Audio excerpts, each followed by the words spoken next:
பாத்திமா அன்னை ஆலயம் செய்தி மடல் ஜூலை முதல் செப்டம்பர் வரை. ஜூலை 7 மூத்த குடிமக்களுக்கான சுகாதார பரிசோதனை. 8 மருத்துவர்கள் மற்றும் 2 செவிலியர்கள் கொண்ட மருத்துவ குழு 115 பங்கு மக்களுக்கு மருத்துவ பரிசோதனை சேவையை வழங்கினர். அவர்களில் பெரும்பாலோர் 58 வயதிற்கும் மேற்பட்டோர். இம்மருத்துவ முகாம் PIHTM மற்றும் நீதி உருவாக்க பணிக்குழுவினரால் ஏற்பாடு செய்யப்பட்டது.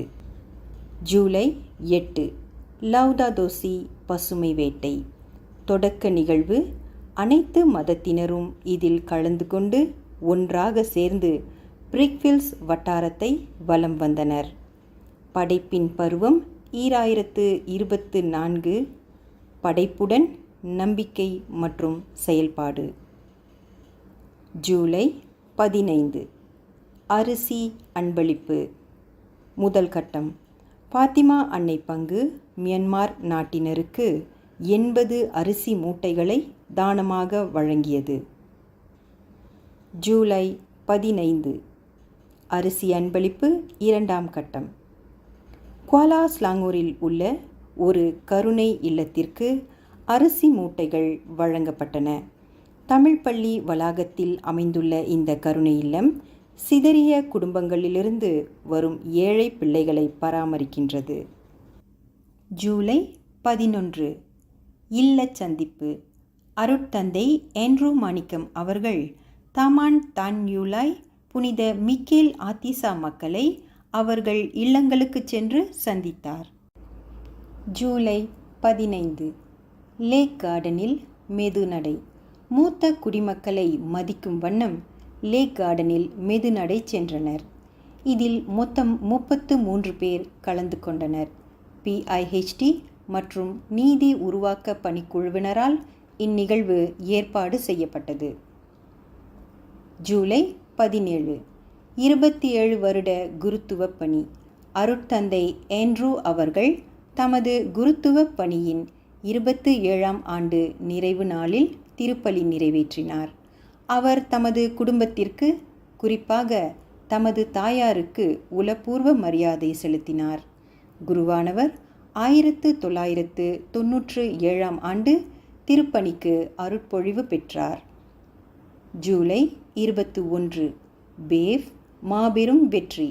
கிராண்ட் பிரிக்ஸ் ஃபார் மியூசிகா இட்டெனா ஏ ரோமா பாடல் போட்டியில் பேவ் குழுமம் 4 தங்கங்களை வென்றது. நமது பாத்திமா அன்னை பங்கைச் சேர்ந்த பிரிஜெட் மற்றும் மார்க் இருவரும் பேவ் பாடல் குழுவினர் என்பது குறிப்பிடத்தக்கது.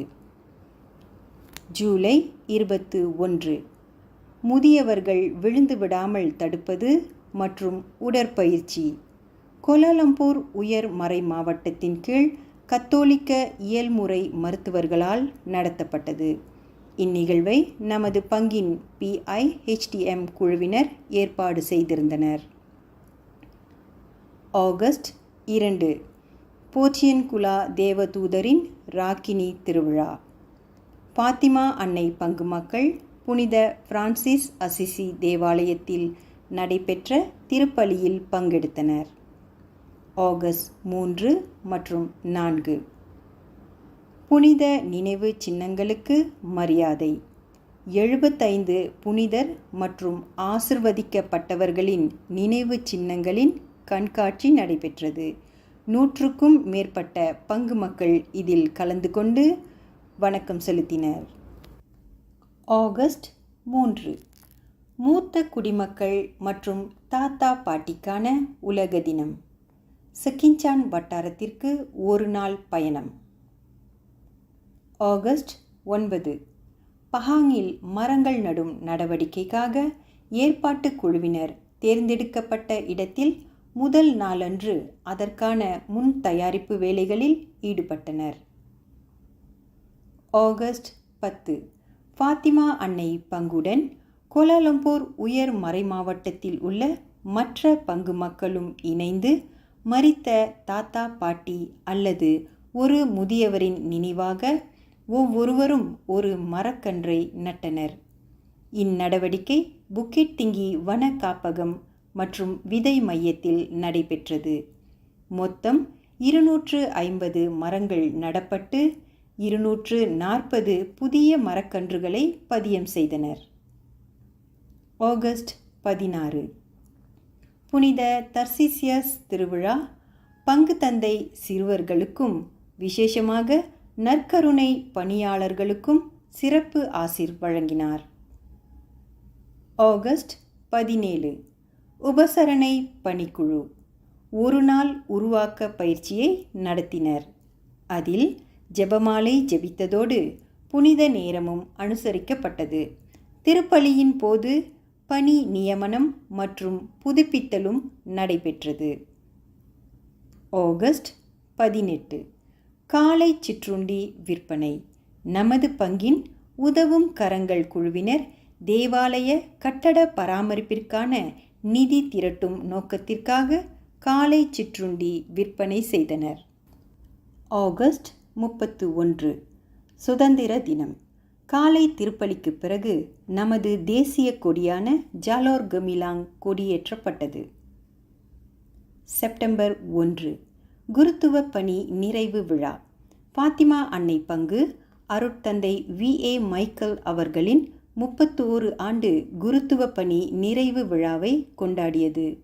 குருவானவர் 1993 ஆண்டு ஆகஸ்ட் 31 தேதி அருட்பொழிவு பெற்றார்.